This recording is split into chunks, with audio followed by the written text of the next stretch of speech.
After hearing that, I don't have to say anything, but I did prepare to tell you a little bit of my story and the story of the awards, so I'm going to go ahead and do that.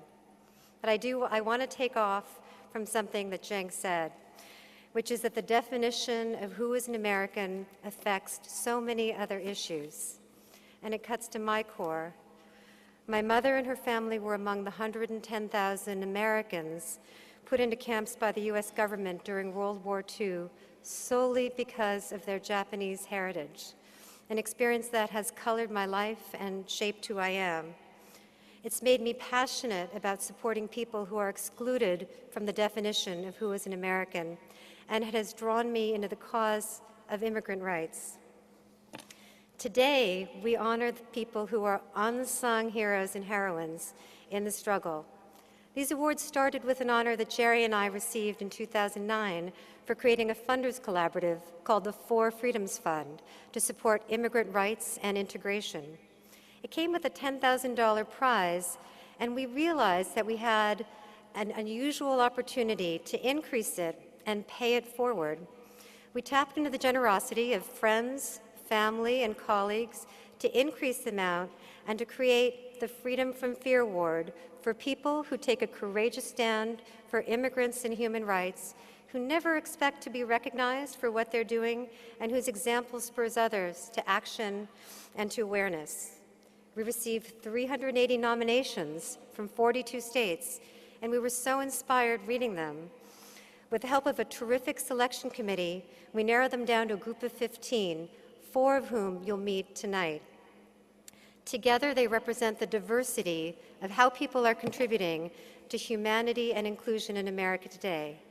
Like the 4 Trail of Dream students, Gabby, Juan, Carlos, and Felipe, who are here with us in this room. Will you stand up?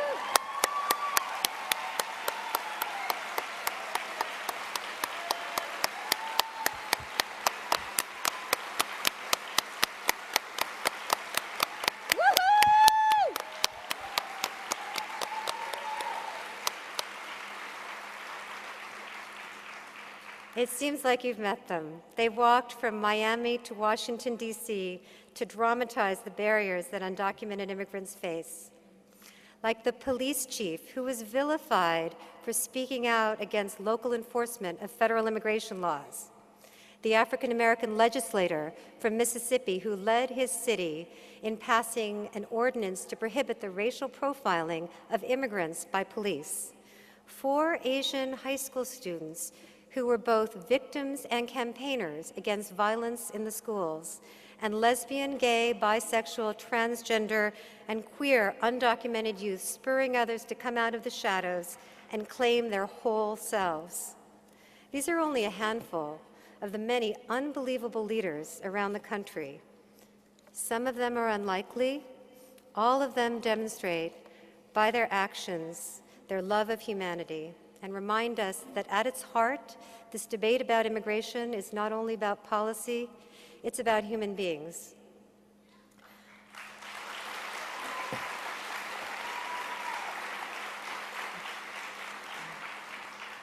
Well, now I'm delighted to turn the mic over to another source of inspiration to me, my dear friend and colleague, Jerry Mannion.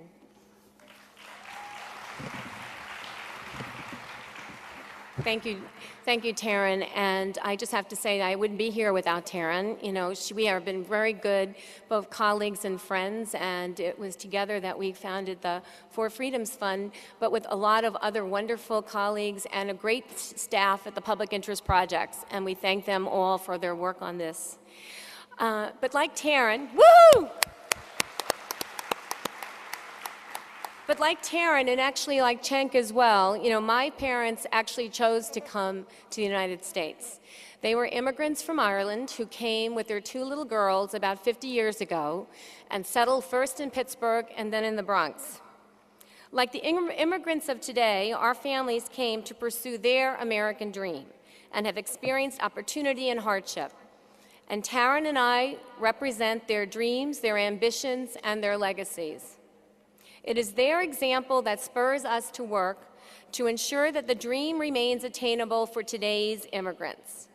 From our work in philanthropy, we know that immigrants renew democracy, and that by upholding their rights, we strengthen human rights for all Americans.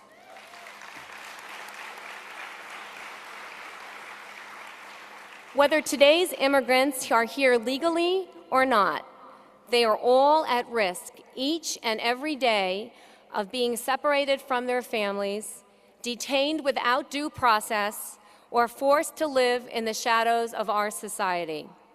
Today's fight for immigration reform is not just a struggle for immigrant rights and for integration. It is a struggle for the soul of our nation. We ask that all of you join us in working on behalf of immigrants as our wonderful and fearless awardees do each and every day. Not all of us can win awards, but we can all commit acts of courage. In doing so, we will ensure our nation lives up to its promise. I'm now going to turn it back to Taryn to introduce our first awardee, the Immigrant Youth Justice League. Thank you.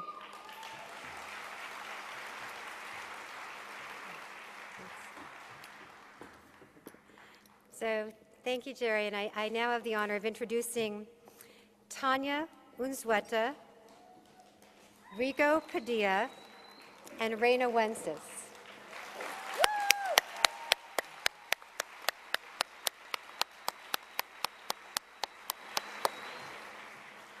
These are three brave young people from Chicago who formed the Immigrant Youth Justice League after they successfully waged a campaign in 2009 to stop the deportation of one of them.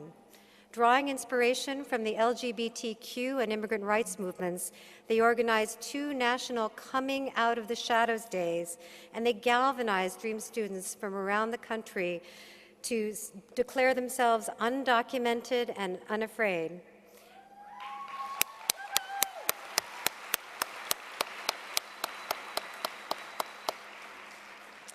They and the other award winners will receive a $5,000 prize and this beautiful fine art print designed by Fabiana Rodriguez, who's a brilliant artist and activist.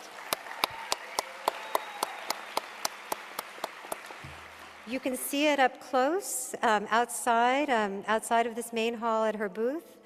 And I now want to give it to Tania, to Rigo and Reyna with our deepest, deepest thanks and respect.